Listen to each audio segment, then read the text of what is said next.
காசியில கோயில் கொண்டிருக்கக்கூடியது எம்பெருமான் விஸ்வநாதன். அந்த விஸ்வநாத பெருமானுக்கு ஒரு நாள் ஒரு ஆசை வந்ததாம். ஒரு பிச்சைக்காரனா காசி வீதியில போனா நம்ம எப்படி வரவேற்பார்கள், அதனால அவர் பிஷாண்டி தானே, அவருக்கு ஒன்றும் புதுசு இல்லையே. அவர் ஒரு பிச்சைக்காரனாக வீதியில் வருகிறார். வந்து வீடு வீடாக கையேந்துகிறார்.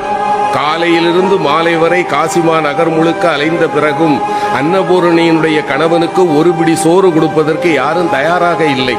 பசியால வாடிப்போன நிலையில் இருந்த எம்பெருமான் மாலை வேளையில் காசி நகரத்தினுடைய சாக்கடைகள் எல்லாம் சங்கமமாகின்ற பகுதி, அந்த பகுதியில போய் சேர்க்கிறார்.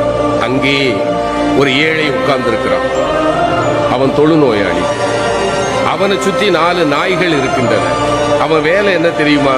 காலையிலிருந்து சாயங்காலம் வரைக்கும் எங்கெங்கெல்லாம் அலைய முடியுமோ அலைஞ்சு அவனுக்கு உணவை கொண்டு வருவான். 5 பங்கு வைப்பான். தன்னை சுற்றி இருக்கிற 4 நாய்களுக்கு 4 பங்கு, 5வது இவனுக்கு.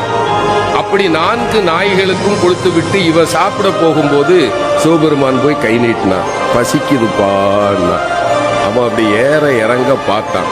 பாதியை கொடுத்துருக்கலாம்ல, முழு உணவையும் கொடுத்து சாப்பிடுன்னா. இறைவன் ஆடி போயிட்டான்.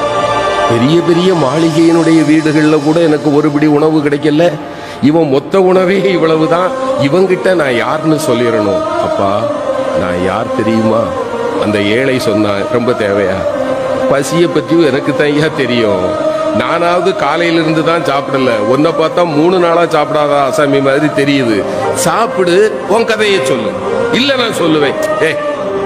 உனக்கும் போக்கிடம் கிடையாது. யாரை பார்த்து? சிவபெருமான பார்த்து. உனக்கும் போக்கிடம் கிடையாது, எனக்கும் போக்கிடம் கிடையாது. இங்கதானே இருக்க போறோம், சாப்பிட்டுக்கிட்டு சொல்லுப்பா. இல்லையா, நான் சொல்லியே ஆகணும். அந்த ஏழை சிரித்து கொண்டே சொன்னார். என்ன பெருசா சொல்லிட போற? நீ யார்? அவ்வளவுதானே. நான் சொல்லவா?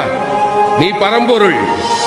இங்கு கோயில் கொண்டிருக்கக்கூடிய காசி விஸ்வநாதன் நீ. சரிதானப்பான்னா. இறைவன் ஆடி போயிட்டான்.